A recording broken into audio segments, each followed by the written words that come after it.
밖에 비가 계속 오네요.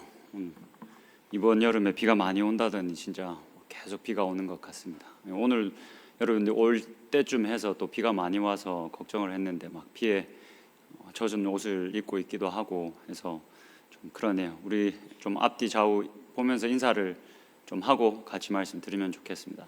사랑합니다, 축복합니다 라고 하면서 우리 좀 인사하고 시작합시다.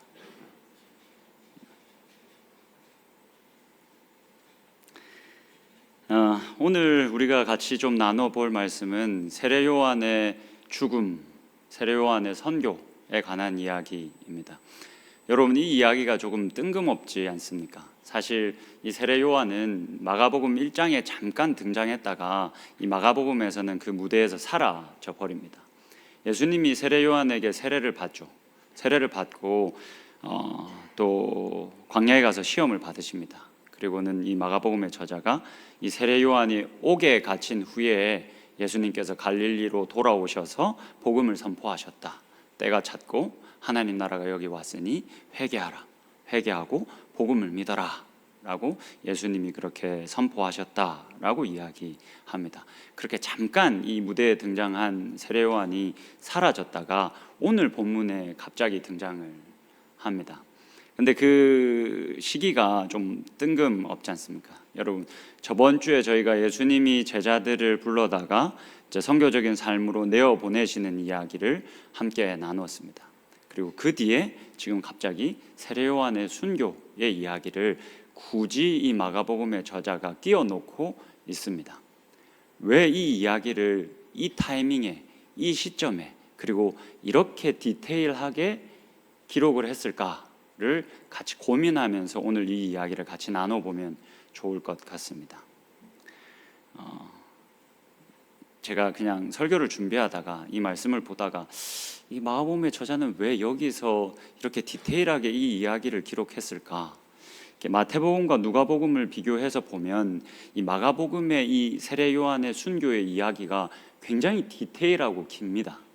약간 이렇게 말씀을 준비하다가 그런 생각을 엉뚱하게 좀 해봤습니다. 이 마가복음의 저자는 그 MBTI로 따져보면 INTP이지 않을까? INTP 맞나? 그 INTP가 자기가 관심이 있어 하는 부분에만 이제 스파크가 튀고 이렇게 얘기하는 걸 좋아한답니다. 근데 다른 거에는 관심이 별로 없습니다. 자기의 관심의 영역 밖에 있는 건 별로 관심이 없습니다. 근데 사실 마가복음을 보면 약간 이 마가복음의 저자가 INTP였을 가능성이 높겠다라는 생각이 들기도 합니다. 왜냐하면 자기가 꽂히는 부분의 이야기는 굉장히 디테일하게 이야기합니다. 근데 꽂히지 않은 이야기들은 거의 그냥 넘어갑니다. 그래서 마태복음과 누가복음에만 기록되어진 이야기들도 꽤 있습니다. 마가복음에는 없는데, 약간 이 설교 준비하면서 특히 이 부분을 보면서 이 사람은 아마 INTP일 가능성이 높겠다라는 생각을 했습니다. 이 세례 요한의 순교 이야기를 우리가 같이 좀 나눠 볼 텐데, 이 이야기를 좀 들으면서 왜 굳이 이 이야기를 여기서 이 사람은 이렇게 디테일하게 삽입해 놓고 있을까를 여러분들 마음에 두시고 계속 좀 따라오시면 좋겠습니다. 먼저 좀 가계도를 같이 한 번만 볼까요? 지금 이게 조금 간단하게 이제 기록해 놓은 헤롯 대왕의 가계도입니다. 여러분, 그 복음서를 보다 보면 헤롯이라는 이름이 굉장히 많이 등장합니다. 근데 그게 다 같은 헤롯이 아니다라는 걸 여러분들 꼭 기억하고 계셔야 합니다. 예수님이 태어나셨을 때 유대인들 유아를 다 학살하라라고 명령을 내린 사람이 헤롯 대왕입니다. 이 사람은 주후 4년에 죽습니다. 이 사람이 죽고 난 이후에 자신의 아들들에게 자신이 다스리고 있던 지역들을 3개로 나누어서 다스리게 합니다. 그게 이제 보시면 아들 중에 헤롯 아켈라오, 이 사람이 이제 예루살렘, 그 유대 중심으로 그 유대 땅을 다스렸고, 헤롯 안디바, 이 사람이 갈릴리와 베레아를 다스렸습니다. 갈릴리가 어디죠? 지금 우리가 계속 살펴보고 있는 것처럼 예수님의 주로 이 주된 사역지이지 않습니까? 그래서 이 예수님이 사역하실 때 등장하는 헤롯은 대부분 헤롯 안디바 아니면 헤롯 아켈라오라고 여러분들이 생각을 하시면 됩니다. 빌립 2세도 그 이 갈릴리 동편으로 해서 이두레와 드라고닛, 지방을 다스렸습니다. 근데 이 세 명의 아들은 헤롯 대왕과 어떤 이 지위와 위치가 같지는 않았습니다. 이 로마가 헤롯 대왕에게 이 유대 땅 유대인들을 다스릴 수 있는 권한을 줬습니다. 왕이라는 칭호와 함께 줬습니다. 근데 이 헤롯 대왕이 여러분 그 에돔 족속의 사람이었습니다. 그러니까 야곱과 에서, 그러니까 이스라엘 이 유대인들은 야곱의 혈통에서 난 사람들이지 않습니까? 근데 에돔 족속은 에서의 후손들입니다. 그러니까 유대인들이 볼 때 약간 비정통, 이 격가지로 분류될 수 있는 이 에돔 족속의 사람이 헤롯 대왕이었습니다. 근데 이 사람이 로마를 등에 업고 유대인들을 다스리게 된 겁니다. 그러니까 유대인들의 마음이 어땠겠습니까? 지금 나라를 잃고 로마로부터 이 지배를 받고 있는 것도 억울한데 로마를 대신해서 통치하는 사람은 자신들이 격가지로 분류해 놓고 있는 에돔 족속의 사람이었습니다. 그러니까 자신들의 신세가 이게 기가 막힐 노릇이었던 겁니다. 그렇게 이제 그런 헤롯 가문의 통치가 유대인들에게 계속되어지는데 이 세 명의 아들들은 분봉왕이라는 지위를 부여받았습니다. 그러니까 헤롯 대왕은 우리가 잘 한 번씩 이야기하는 것처럼 헤롯 더 그레이트이라고 하고 왕이라는 칭호가 붙어져 있는데 이 사람들은 우리가 개역개정에서는 분봉왕이라고 이제 번역을 이렇게 하는데 이 사람들은 그 지위가 한 단계 떨어진, 그래서 로마가 언제든지 치고 들어와서 이 사람들의 어떤 그 권력을 침범할 수 있는 위치에 있는 사람들이었습니다. 근데 헤롯 대왕의 손녀 중에 헤로디아가 이 가계도를 굉장히 지저분하게 만드는 주범입니다. 헤로디아를 보시면 오늘 본문에 등장하고 있는 여인입니다. 이 여인이 그냥 쉽게 말하면 이 욕망과 욕심의 덩어리다라고 생각을 하시면 됩니다. 근데 이 여인이 첫 번째 이 여인이 누구랑 결혼했냐면 빌립 1세와 결혼했습니다. 그러니까 가계도를 보시면 아시겠지만 삼촌입니다. 이 여인의 삼촌과 결혼을 했습니다. 근데 그러다가 빌립 2세 또 다른 삼촌인 그리고 분봉왕인 빌립 2세와 눈이 맞아 버립니다. 근데 빌립 2세는 그래도 분봉왕이었지 않습니까? 왕은 아니었지만 분봉왕이었지 않습니까? 훨씬 더 좋은 조건을 가지고 있었던 삼촌이었던 겁니다. 그래서 이 삼촌과 또 결혼을 해버립니다. 빌립 1세가 버젓이 살아있을 때 또 다른 삼촌인 빌립 2세와 좀 이름이 좀 다른 사람과 결혼을 하면 좋겠는데 심지어 이름도 비슷한 삼촌과 이제 결혼을 그렇게 합니다. 자, 이렇게 결혼을 했기 때문에 세례 요한이 지금 헤롯과 헤로디아를 그들의 결혼을 계속 지적했습니다. 왜냐하면 율법에는 이와 같은 결혼을 금하고 있기 때문입니다. 빌립 1세와 빌립 2세는 배가 다르지만 형제였거든요. 빌립 1세가 버젓이 살아있는데 결혼을 했고 심지어 그들은 헤로디아의 삼촌이었습니다. 그래서 그들의 결혼이 부정하다라고 이제 세례 요한이 계속 지적을 했습니다. 근데 이 회개를 요청하는 이 세례 요한의 부르짖음이 꽤나 이 헤로디아를 불편하게 했던 것 같습니다. 이 헤로디아가 이런 지적이 왜 불편했을까요? 지금 이들은 유대인을 다스리고 있지 않습니까? 근데 이 유대 사람들이 이 헤롯과 헤로디아가 자신의 이런 지저분한 결혼을 하는 것을 통해서 자신의 신을 경멸한다라고 생각을 했습니다. 이 율법에 버젓이 기록되어져 있음에도 이렇게 결혼을 하면서 자기들의 지도자가 되니까 우리가 섬기는 그 하나님을 이들이 모욕하고 욕보이고 경멸한다라는 생각을 했습니다. 그러니까 세례 요한이 이걸 계속 지적하니까 마음이 불편했던 겁니다. 오늘 본문으로 좀 들어가 봅시다. 17절과 18절을 같이 한번 보시겠습니다. 17절에 이제 이렇게 기록되어져 있습니다. 전에 헤롯이 자기가 동생 빌립의 아내 헤로디아에게 장가든 고로 이 여자를 위하여 사람을 보내어 요한을 잡아 옥에 가두었으니 18절입니다. 이는 요한이 헤롯에게 말하되 동생의 아내를 취한 것이 옳지 않다 하였습니다. 요한이 계속 이 결혼의 부정함을 계속 지적한 겁니다. 근데 오늘 18절을 가만히 보시면 우리 개역개정에서는 이게 드러나진 않는데 요한이 헤롯에게 말했다. 동생의 아내를 취한 것이 옳지 않다, 옳지 않습니다.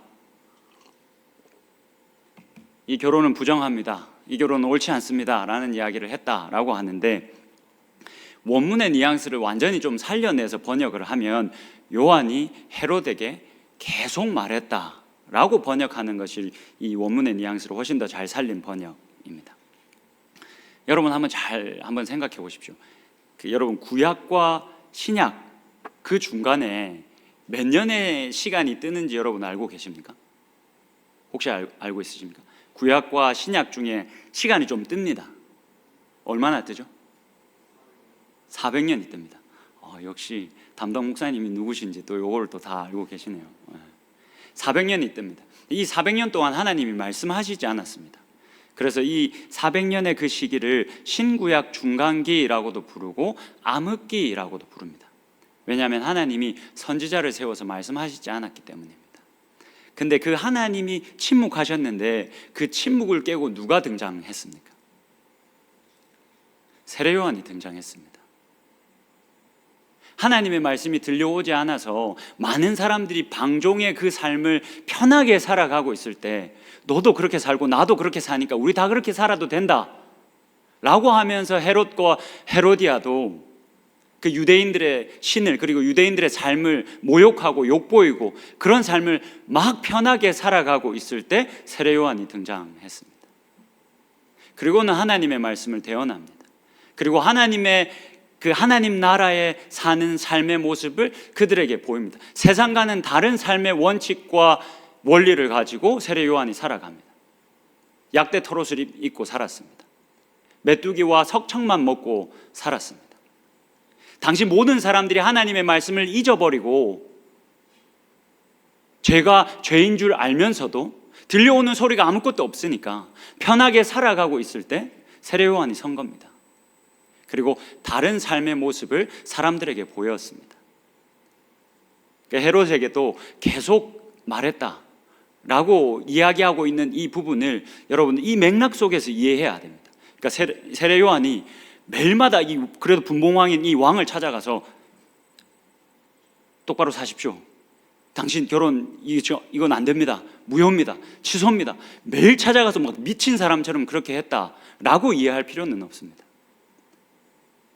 요한이 그 어두워졌던 그 시대에 하나님 나라 안에서 하나님 나라가 이제 곧 올 텐데 예수가 오셔서 이 하나님 나라를 시작하게 될 텐데 이 하나님 나라를 준비하고 그리고 이 하나님 나라를 살아가는 사람은 이렇게 살아가야 한다라는 것을 쉬지 않고 보이며 그의 삶으로 증명하며 그렇게 나타내며 살았습니다. 까마득히 잊고 살아가고 있던 사람들에게는 그의 이런 삶으로의 외침이 너무나 불편했습니다. 이게 들려오지 않으면 편한데 죄책감도 없을 텐데 한 사람이 갑자기 침묵을 깨고 다른 삶을 살아가는 겁니다. 그게 헤로디아를 너무너무 불편하게 했습니다. 세상의 삶의 그 끝에 서 있었던 욕망과 이 욕심의 덩어리였던 헤로디아를 너무나도 불편하게 했습니다. 여러분 오늘 우리 마가복음의 말씀을 보면 이 세례 요한의 순교의 그 주범을 마가복음의 저자는 헤롯 안디바가 아니라 헤로디아로 짚습니다. 실제로 역사적으로 이 역사적인 사실들을 살펴보면 헤로디아가 진짜 욕심이 많았다라는 것을 우리가 알 수가 있습니다. 가게도 한 번만 더 띄워주시겠습니까? 저기 보시면 헤로디아의 형제가 한 명 기록됩니다. 아그리빠 1세입니다. 이 아그리빠 1세가 어렸을 때 로마로 유학을 갑니다. 로마로 유학을 가서 이 주 37년인가의 왕이 되는 우리들에게는 칼리굴라라는 이름으로 잘 알려진 가이우스 황제와 친구가 됩니다. 그리고 이 아그리빠 1세가 줄을 딱 잘 잡아가지고 결국에는 이 칼리굴라 황제가 황제로 즉위합니다. 그래서 친구인 이 아그리빠를 빌립 2세가 가지고 있던 그 영토를 담당할 수 있도록 그 아그리빠에게 줘버립니다. 그리고 그 아그리빠에게 왕이라는 칭호, 그러니까 헤롯 대왕만 가지고 있었던 왕이라는 칭호까지도 선물해 줍니다. 그러니까 헤로디아가 이거 보고 너무 욕심이 난 겁니다. 너무 배가 고픈 게 아니라 지금 제가 배가 고픈 거고 배가 엄청 아팠습니다. 그래서 어떻게 했냐면 헤롯 안디바의 옆구리를 계속 찌릅니다. 당신도 뭘 좀 해봐라. 분봉왕으로 만족할 거냐? 우리도 왕 돼야 되지 않겠냐? 아그리빠 봐라. 쟤도 왕이 됐는데 우리가 못할 게 뭐냐? 로마로 올라가자. 계속 옆구리를 찌릅니다. 헤롯이 결국에는 아내를 못 이겨서 결혼을 잘해야 됩니다, 여러분. 저희 아내는 굉장히 훌륭한 아내다라는 생각을 했습니다. 이 헤롯 안디바가 결국은 로마로 올라갑니다. 근데 이 헤롯 안디바가 로마로 올라간다라는 소식을 아그리빠가 먼저 듣습니다. 그래서 자신의 사람을 이 가이우스 황제에게 먼저 보내버립니다. 그래서 이 안디바가 이 갈릴리 지역을 다스리면서 어느 부분을 이 로마 황제의 법을 따르지 않았는지를 먼저 고발하게 해버립니다. 그래서 이 가이우스의 마음을 이 아그리빠가 다 사서 결국에는 이 안디바는 올라갔다가 그 길로 바로 리옹이라는 곳에 유배되고 맙니다. 이 유대인 역사가 요세푸스, 이 사람 굉장히 중요한 사람인데 유대 역사를 잘 기록하고 있기 때문에 이러한 결말을 맞은 헤롯과 헤로디아의 이 결말은 결국 이 사람들이 이 거룩하고 의로운 세례 요한을 처형했기 때문에, 죽였기 때문에 신으로부터 받은 형벌이었다라고 자신의 이 역사책의 기록을 그렇게 남깁니다. 아마 이 당시의 사람들은 이 헤롯과 헤로디아의 끝을 신의 형벌, 하나님의 형벌로 봤던 것 같습니다. 아무튼 헤로디아는 그렇게 욕망과 욕심 덩어리였습니다. 어떻게든 내가 가진 이 욕심을 가지고 더 높은 곳에 올라가야 한다. 더 높은 자리에 내가 서야 한다. 그래서 내가 더 가질 수 있어야 한다라는 욕심으로 똘똘 뭉친 사람이었습니다. 그런 그녀에게 이 세례 요한은 너무나도 불편한 사람이었죠. 혼자 다른 원리와 이 다른 삶의 방식으로 살아가는 이 세례 요한의 그 삶의 외침이 이 헤로디아를 너무 불편하게 했던 겁니다. 그런 헤로디아에게 이 기회의 날이 밝았습니다. 기회의 날이 밝았습니다. 헤롯 안디바의 생일날이었습니다. 우리 말씀을 한번 같이 보실까요? 21절을 같이 보겠습니다. 오늘 본문 21절의 말씀을 같이 한번 보시고 여러분들이 한번 읽어주시겠습니까? 같이 읽겠습니다. 시작.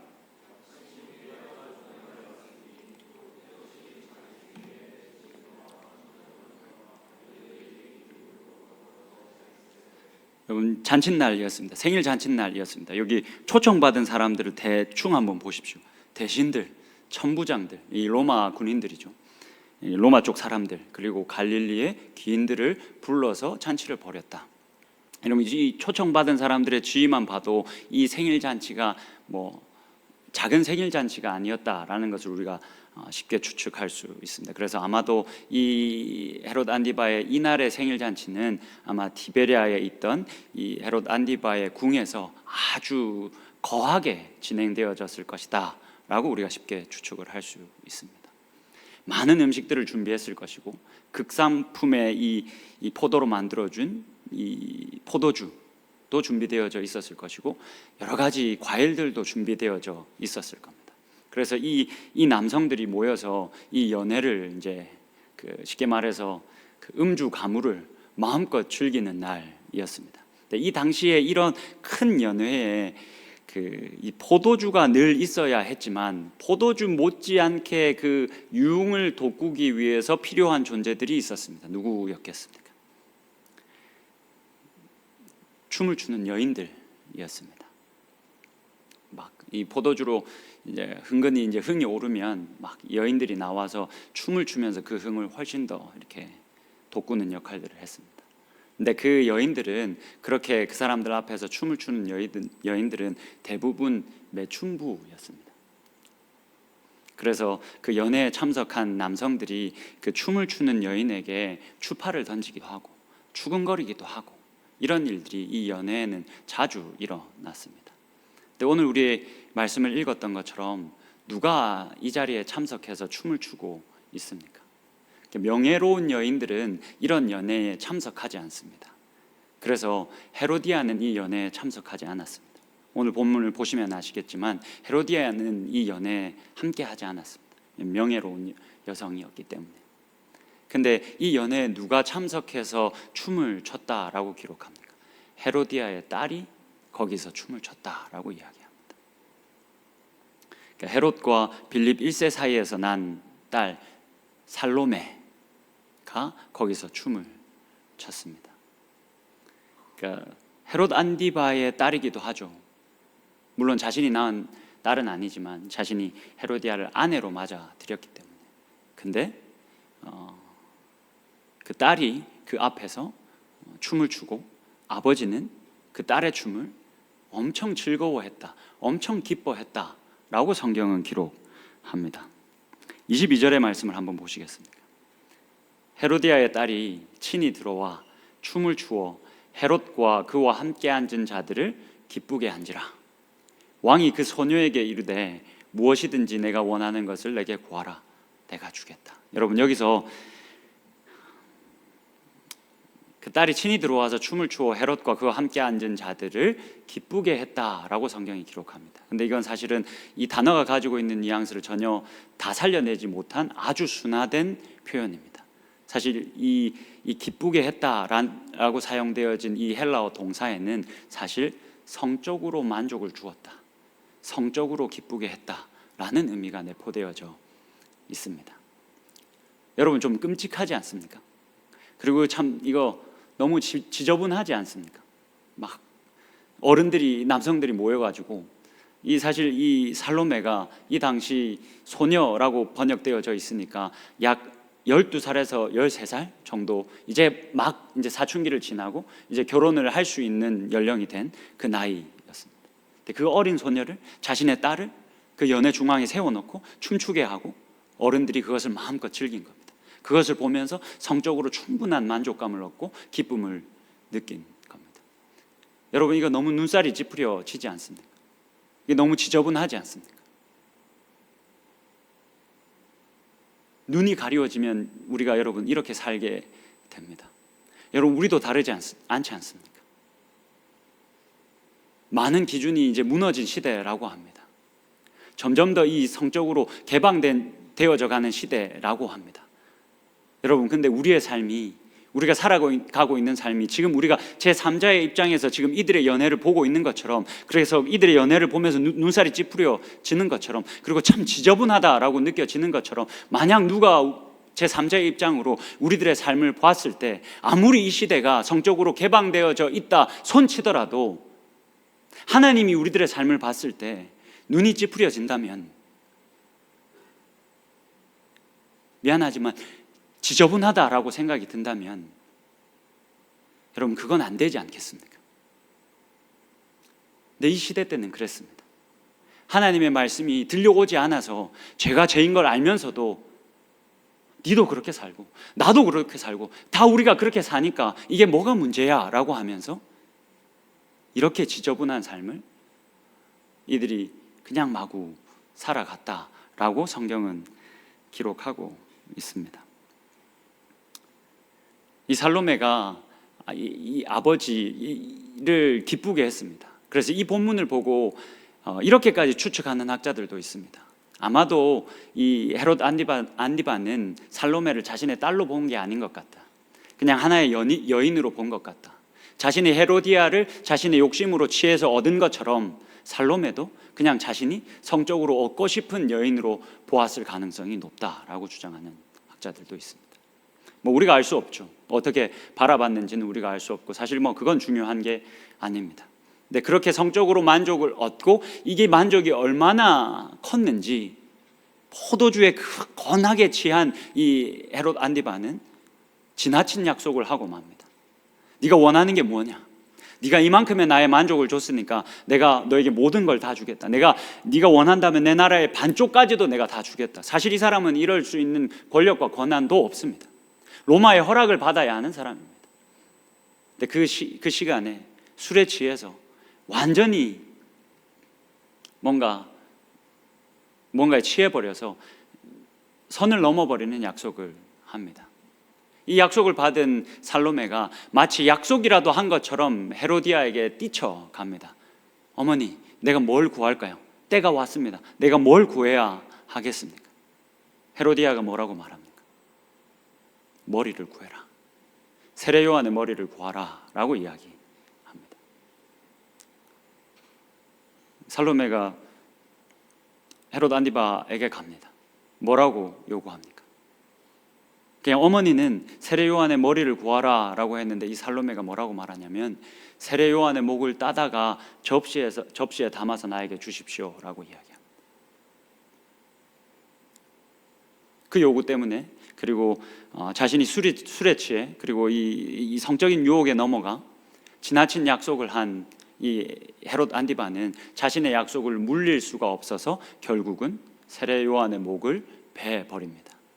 분명히 헤롯 안디바는 이 세례 요한이 거룩하고 의로운 사람이라는 것을 잘 알고 있었다라고 오늘 성경은 기록합니다. 그리고 세례 요한이 말하는 것이 많이 불편했지만 그래도 그거에 귀가 기울여졌다라고 이야기합니다. 근데 자신이 섣불리한 이 약속 때문에 세례 요한의 목을 베어 버립니다.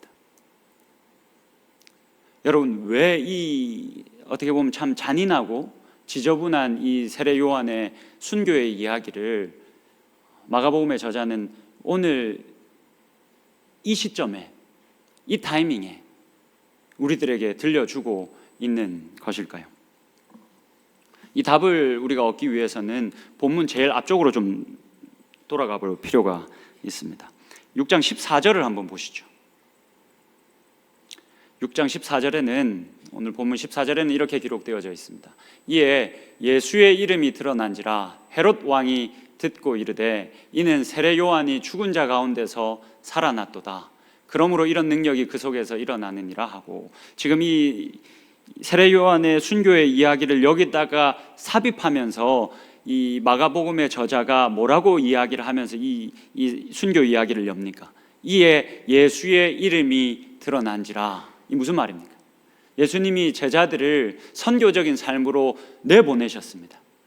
그렇게 내보내신 것 때문에 복음이 더욱더 확장되어졌습니다.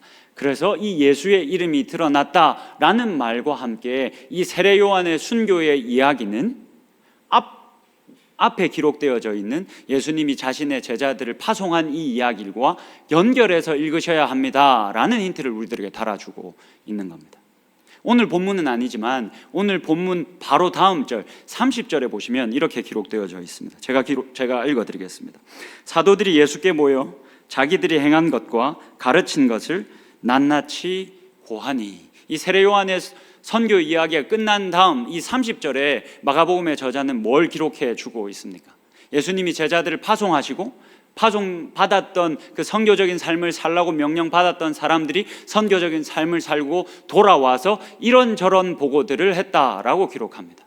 여러분, 우리들에게 이제는 익숙하셔야 됩니다. 어떤 구조로 지금 이 세례 요한의 순교 이야기가 기록되어져 있습니까? 샌드위치 이 구조에 들어와 있는 겁니다. 예수님의 이 제자들을 파송하는 이야기에 이 샌드위치로 이 선교 이야기가 기록되어져 있는 겁니다. 이거는 너무나도 명백한 마가복음 저자의 의도적인 기록입니다. 그러면 이 저자는 우리들에게 뭘 말하고 싶었던 것일까요? 이 디테일한 선교의 이야기, 순교의 이야기를 통해서 뭘 말하고 싶었던 것일까요? 우리가 받은 우리가 마땅히 살아가야 할 그 선교적인 삶에는 순교와 같은 손해와 고난이 필히 뒤따른다. 그들이 보내진 그 선교적인 삶의 그 파송은 필히 이 고난, 손해와 이 고난과 심지어 순교까지 뒤따른다. 우리가 걸어가야 할 그 십자가의 길은 이와 같은 길이다 라고 이야기를 하는 겁니다. 여러분, 마가복음은 여러분들이 찾아보실 일은 많이 없으시겠지만 마가복음에 대한 어떤 주석서들을 보면 아마 모든 주석들이 마가복음은 제자도가 중심이다 라는 이야기들을 대부분의 주석들이 할 겁니다. 그러니까 제자라면 어떤 길을 걸어가야 하는가에 대해서 이 마가복음의 저자는 집중해서 이 복음서를 기록한다는 겁니다. 그 길이 이 길인 겁니다. 마가복음의 저자는 처음부터 끝까지 계속해서 독자들에게 경고합니다. 너희들이 걸어가야 할 그 길은 십자가의 길이야. 너희들이 살아가야 할 그 선교적인 삶은 너희들이 손해를 마땅히 여겨야 하고 고난도 이겨가야 하고 그렇게 순교까지도 마다하지 않아야 하는 길이야. 예수가 그 길을 가셨고 우리는 그 길을 따르는 자들, 그게 제자들이 걸어가야 하는 길입니다 라는 걸 마가복음은 계속해서 이야기합니다. 누가복음에서는 여러분 이 이야기를 좀 따로 떼어내서 이야기합니다. 누가복음은 마지막 24장에 가면 어떤 이야기가 재밌게 기록되어져 있냐면 엠마오로 가는 제자들 이야기가 기록이 됩니다. 예루살렘에서 엠마오로 가는 이 사람들이 예수님을 따르는 제자들이었습니다. 근데 그 예루살렘에서 예수님을 한껏 기대를 안고 이 사람이면 이스라엘을 속량하겠다라는 기대를 갖고 열심히 예수의 뒤를 쫓았던 사람들입니다. 근데 그 예수가 너무나도 힘없이 로마의 군인들 손 안에서 십자가에 달려 죽어버린 겁니다.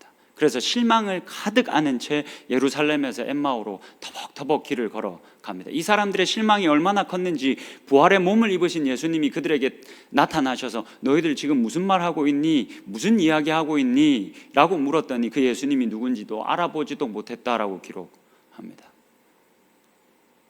예수님에게 이렇게 이야기합니다. 아니 당신은 예루살렘에서 얼마 전에 있었던 이 일도 알지 못합니까? 이스라엘을 속량할 것이라고 기대했던 그 사람이 힘없이 죽어버렸습니다. 몇몇의 그를 따르던 여자들이 그를 찾아갔지만 그 무덤이 비어 있었다 합니다.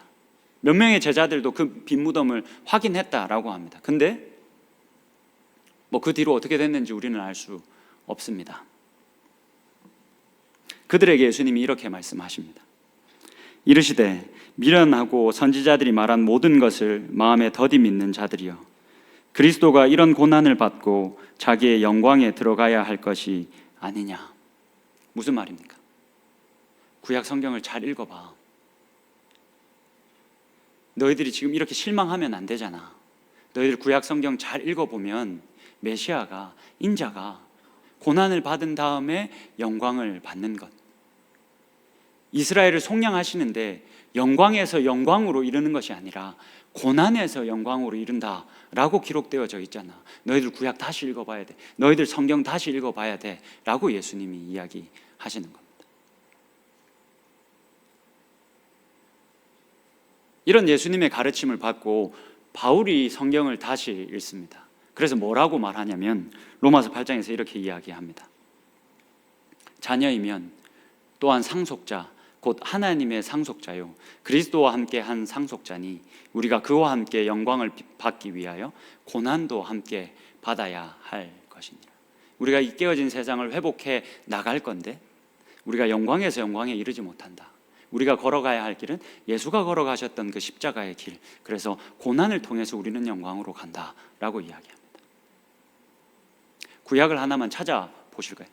이사야서 52장입니다. 이거 오늘 담임 목사님이 1부, 2부 설교하실 때 이 본문으로 설교를 하셨습니다. 그래서 제가 오늘 이 말씀도 좀 넣어야 되겠다 생각해서 좀 넣어봤습니다.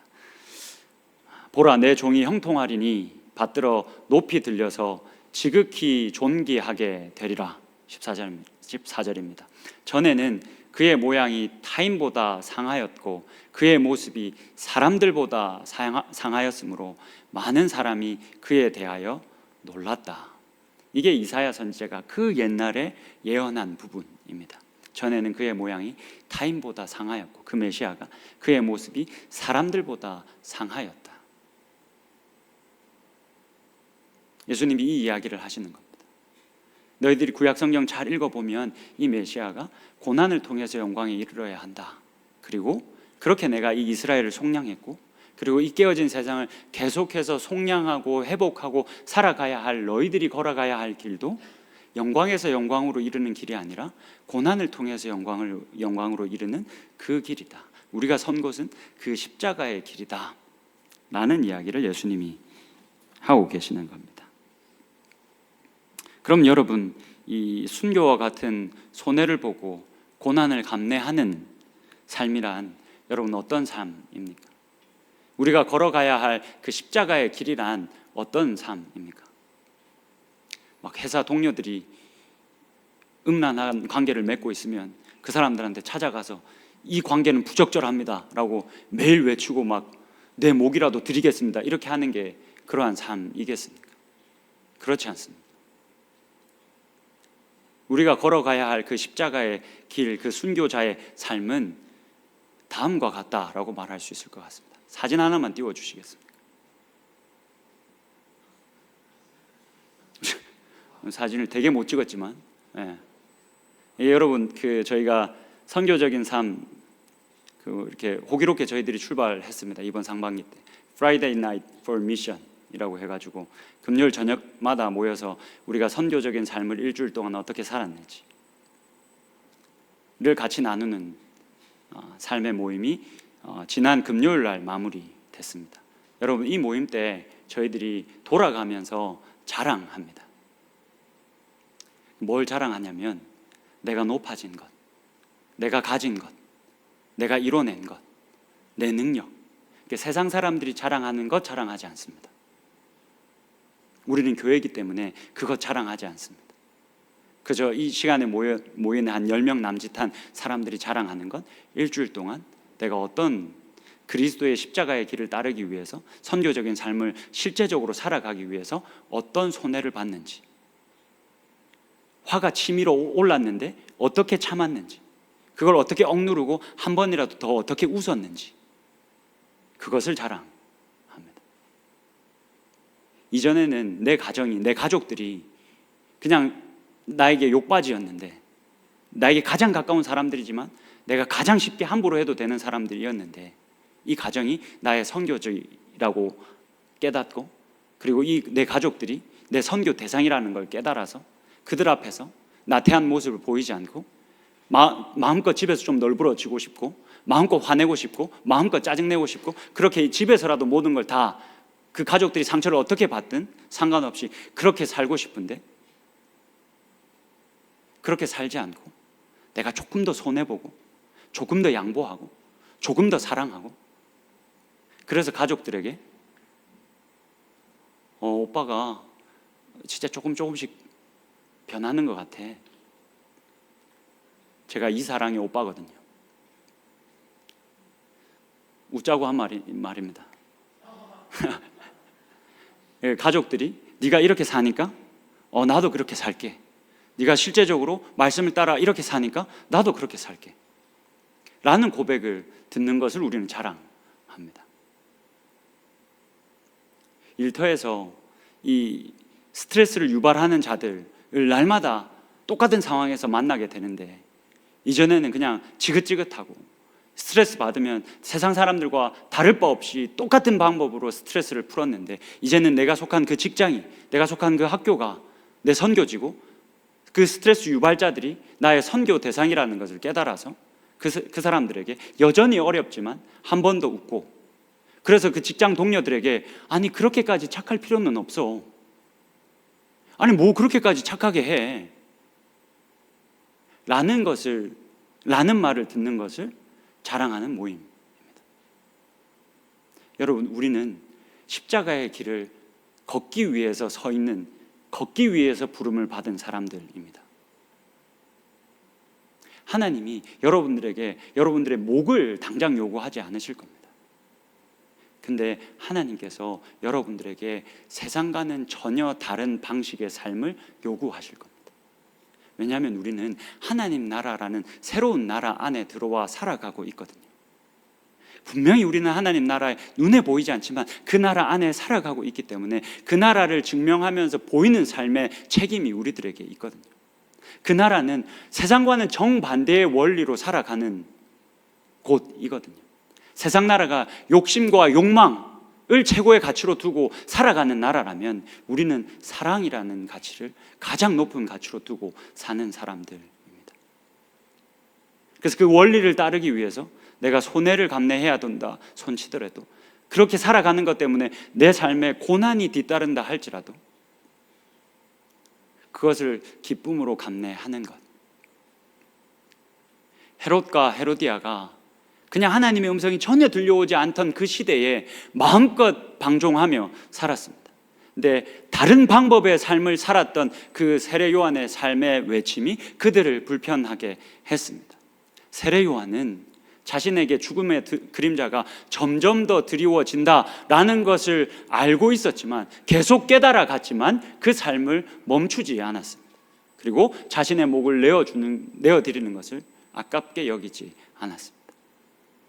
여러분, 우리는 그 삶으로 부름을 받은 자들입니다. 그렇게 십자가의 길을 걸어가고 당당하게 손해를 자청하고 고난에 뛰어들고 그렇게 삶의 다른 방식으로 세상을 놀라게 하고 세상을 변화시켜가는, 그렇게 세상을 구속하는 저와 여러분이 될 수 있기를 주님의 이름으로 축복합니다. 제가 기도하겠습니다.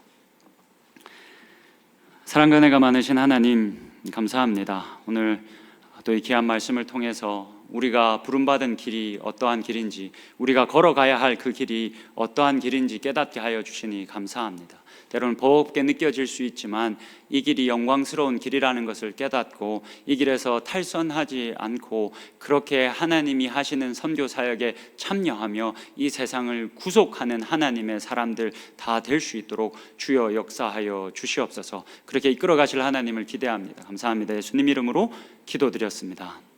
아멘. 우리 이 시간 같이 찬양하면서 헌금하겠습니다. 예수가 이어지길, 이 찬양 제목 자체에 제가 너무 꽂혀가지고 이 찬양이 너무 좋은데, 예수가 이어지길 이 찬양 가사를 묵상하면서 우리 같이 찬양하면서 헌금합시다.